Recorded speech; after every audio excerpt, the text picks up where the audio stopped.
you probably want this like really like funny story, but the truth of the matter is, the biggest reason I remember him saying that he wanted me to come to Finland was he wanted me to meet his family, he wanted me to see their culture, so I knew what I was getting into, and also they knew what I was about, you know, how I would react.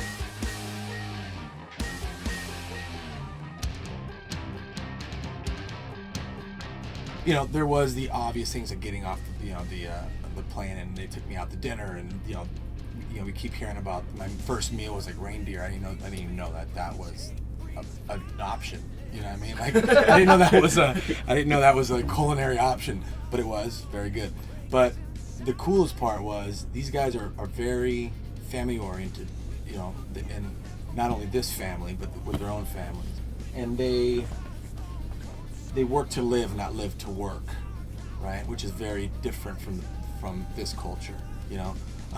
So he basically, you know, they would wake me up. He'd wake me up every morning. I stayed at his place. Wake me up every morning, have breakfast. I haven't ate breakfast since like my mom made me breakfast.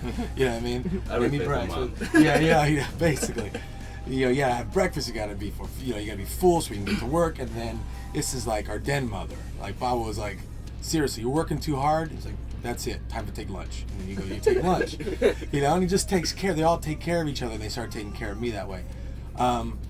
2 days in, we get done. You know, there was a very set schedule. You rehearse and you take a lunch break. How much did you gain weight? I put on like a lot. The food's very rich.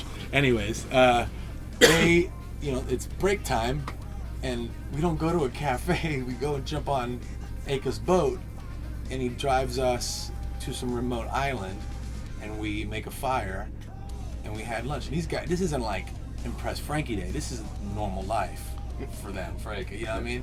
And that was one of the most bonding experiences to me. It's like I'll never forget. I remember thinking, I never said it to them, but I remember thinking that day, like, this is the band I want to be in. I haven't felt that way since I was a kid, since I started playing music in a garage. You know, that innocence, thanks, buddy. Thanks.